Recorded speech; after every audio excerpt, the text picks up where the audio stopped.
team.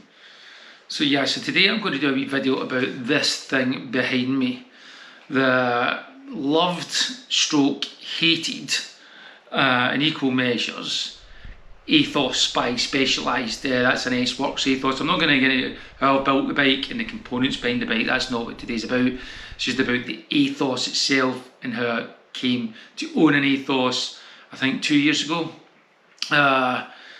So yeah, so basically the Aethos, a bike that I never thought I would own, right? Because it basically came out for me at a time when I was trying to ride just one bike. You know, I got rid of all my bikes and I reduced myself down to one bike, which was a Raleigh Gradient titanium gravel bike, which I've done a review on before. I rode the Tour of Flanders on it. I loved that bike. But because it was a gravel bike, you know, it gets dirt in it and, you know, you can clean it, but it's not pristine like a great road bike. So I thought, I'm going to get myself a road bike as well. And in the interim, I actually got a Basso Palta, which is another gravel bike, carbon, internally rooted aero bike. And I built that up thinking, oh, well, maybe this could just be the one bike that I could do everything on. But I just didn't fall in love with it. There's just a lot of carbon, and there was like a big integrated stem and, you know, no cables, but I just think it looked fugly, really fugly. So then I thought, no, I'm going to get a pure road bike. I'm going to really focus on getting a great road bike. That's it. So I then went and tested loads of road bikes. I tested the SL7, tested like the Bianchi Ultra XR4. So I really gave a few bikes a good test. And when I was getting out of the bike shop, I would always look at the Aethos and I was like, who would buy that? You know, and the bike shop owners all loved it. And I was like, but who would buy it? I mean, what's the point of it? You know, round tubes, externally routed cables, external threaded bottom bracket. You know, what's the point of it? I don't get it. You know, I did look into the science here, and I used to just beat down on it all the time, like lots of folk do with the Aethos. And it tends to be, I find the Aethos a bit like a Tesla or an electric vehicle. Folk really hate them, like Teslas really hate them, but before Musk's crazy political stuff, really hate them. And it's all the folk that have never had one, and then the minute you get them, it's a game changer for you. So basically that's what I kind of like in the Aethos too. And like I say, I'll do a more in-depth video of how I've built it. That one's there 6.2 kilos with nothing extremely fancy on it. Not the top level components, but I've got it down to 6.2 kilos by cheating them with a few things, which I'll go into in another video. But yeah, so the Aethos. So yeah, so as I said, trying all these different aero frames, they all kind of look the same. Drop seat stays, square strip, bone rattling rides. Apart from the Bianchi was a lovely ride. But if you're getting a Bianchi, you've got to get it in that Celice colour, and I just don't love it. It's just not for me, you know. And that's just my way. It's just my opinion. So I just couldn't find this bike, and then so I decided to make a list of my favourite bikes of all time, and you know, then narrow it down to my favourite bike of all time. And my favourite bike of all time is this bike, the Cannondale SuperSix, the externally routed cables down that down tube, those slim top tube, all the slim tubing, classic geometry, beautiful bike. My pal used to ride one with massive aero wheels on it. Absolutely loved the bike. And when I went into the bike shop, I said, oh, why does nobody make this bike anymore? I mean, why can't we? And you know, guy owns a bike shop, what will they do? I said, well, they don't. It's just the Aethos. That's kind of no. That's the bike. You know, the guy that designed the SuperSix, Peter Denk, designed the Aethos. His bike. It's, you know, it's the same concept, same everything, nod to the classic. So then when I went and looked at it, and then I read the whole ethos behind the Aethos. You know, it's about the love of riding, the joy of riding, the, you know, stiffness, but compliance, but all about lightness, forgetting about, and self-maintenance, forgetting about all the things of modern bikes, just that classic bike, but contemporary technology and contemporary engineering. And the minute I got that, The bike just made sense to me. And then I was like, can I throw my leg over one? Still not going to buy it, can I throw my leg over one? And the rest was history. I fell in love with the bike there and then, and I just bought it there and then. It was the ride quality I was looking for. It was when I, put the components on it, it was the bike I was looking for. It really was the bike I was always looking for. Now, it's a bike that when I travel with it, this is also great because it's external cables, you can travel with it. I've had great bikes in the past. I've had pro level race bikes. I've had S-Works in the past, and I've had, top of the range giant TCRs. And folk just cycle by me. People are intrigued by an S-Works because sneakily they all want to ride one. So they ask me lots of questions about it, and they're really captivated by it. And people who know bikes really know it. And I give you an example. I was cycling up, and I think it was Costa Blanca. And a guy just shouted, "Nice bike, mate." And I turned round and he was cycling the CAD 10, the version, the aluminium version of the SuperSix. And he had the old Durace on it, the greatest Durace, this one here. I'm terrible with the numbers. So the 9000, that silver look with the classic Cannondale. The big head wheels, and I was just like, no, you've got the nice bike. This is the reason I bought this bike, is because of that bike and Peter Denk. And it's a bike that just people speak to me and, oh, it's great, I'd love to get one, but I'm kind of caught up in this aero. And it's always a bike folk love to just hate on.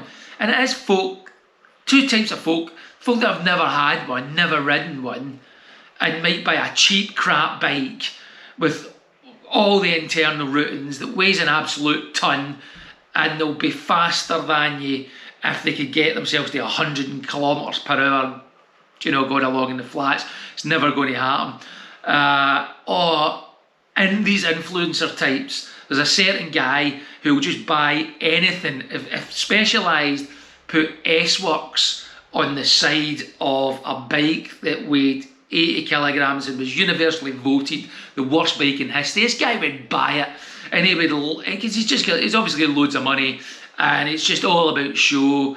And what this guy would do is he would love the bike for like 2 weeks, and then all he would do is compare it to his SL7 or his SL8, which is kind of ironic because this same guy, when he got the Ethos, all he done was compare it to the SL7 and how it wasn't as great a bike as the SL7. And then they brought the SL8 out, which is basically half an Ethos. Well, it's an Ethos with drop seat states, internal routings, and a big bit of carbon on the nose, which looks frankly stupid in my opinion.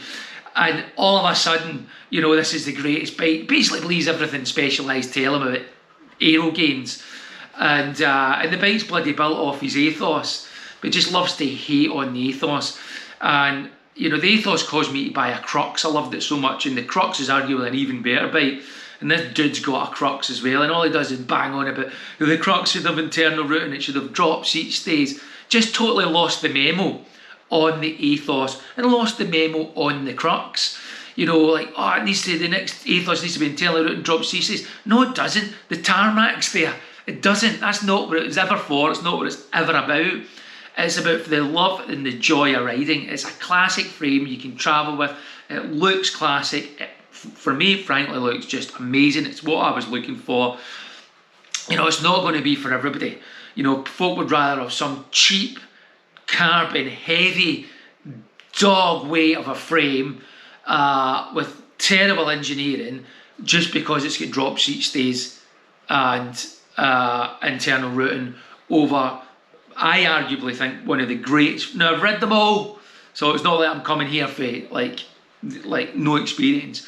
One of the greatest frames that you can buy. It's a frame that I'm probably never going to get rid of because you just can't get it.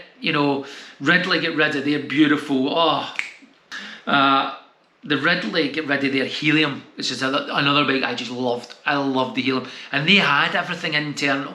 And it was a bike I just loved. I did absolutely love the helium, and I absolutely love, like I said, the SuperSix. I love the whole CAD series of bikes, and you just can't get them anymore. And the Aethos is the kind of last nod to that bike, that type of bike. And you can pick an S-Works up now, second hand, for next to nothing. If you're on the fence about one, I'd get off it and buy it. I mean, if you can get a second hand frame for like £1,700, $2,000, you ain't going to lose your money on it. But I tell you what, you ain't handing it back. You ain't handing that frame back. I just love the lightness of the bike. It goes uphill like a dream. I don't. I mean, I'm the operator of it. It goes across the bumpy road. It just smooths out the tarmac. It's, you know, it's no endurance bike because the geometry on it is just phenomenal. The geometry on it is the same as the SL7, I believe. But it isn't an aero bike. So if you're into aero socks, pointy helmets, if you're the guy that goes in the slows group in the club run with all the gear, the aero balls, you're just not going to get it. You're going to look down on it. But if you're like a just classic bike lover, you know, if you've watched, you know, if you just love the classic races, for example, the Ronde van Vlaanderen and the Paris-Roubaix, and you've watched the history of that race and the bikes they've ridden on, you just love the Aethos. It's a contemporary classic. Like I say, it's a bike I'll never get rid of.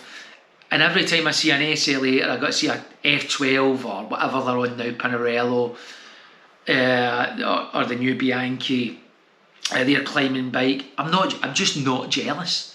I'm just not jealous. I love the classic. I love the classic handlebar. You can put a classic stem on it, like I've done with my Crocs, an S-Works stem. I love the classic round seat post. I love the classic round seat clamp. I love the classic threaded bottom bracket. I love the round tubes. There's just nothing I don't like about it. But I wouldn't put up with it if the ride quality was guff. And the ride quality is far from guff. The ride quality is just... the only other bike I can remember riding which was as good as that on, you know, thin tyres, which was stiff but had compliance, was the Bianchis with is it CRV technology. They have just a really nice ride quality, but I just don't like the Celeste colour. And if you're getting one, you have to. I mean, you just have to, don't you? But yeah, love the bike. You'll love it. It's everything that a modern bike isn't. And I'm a contrarian in life, so if the whole crowd goes left, I go right. It's just the way I think, you know, and that's what I've done with this. Everybody's going left, I've just went right, and you know, I love it. I love it, and I'll do another video about that. If you're thinking about Aethos, get it. If you've not had an Aethos, then you don't know. So if you own an SL8, you love an SL8, don't get an Aethos. You ain't going to like it because you love your SL8. If you're right into your aero stuff, you just ain't going to like it. You just ain't. It's just full stop. There's no point. So there's no point even commenting on it. If you own an SL8, comment on the Ridley Falcon or something like that, or keep in the F12s, keep in your lane. You know, keep in your lane. But I think about it, you ain't going to regret it, is my opinion. The other thing I really love about my S-Works version is it's just got a tiny wee S-Works on it. It's not blazoned with the S-Works logos. It's just a subtle S-Works. And like I say, folk do stop and talk to me about it. They're genuinely intrigued by it. So yeah, so nod to Peter Denk, phenomenal engineer. Yeah, that's all I have to say. So happy riding. See you later.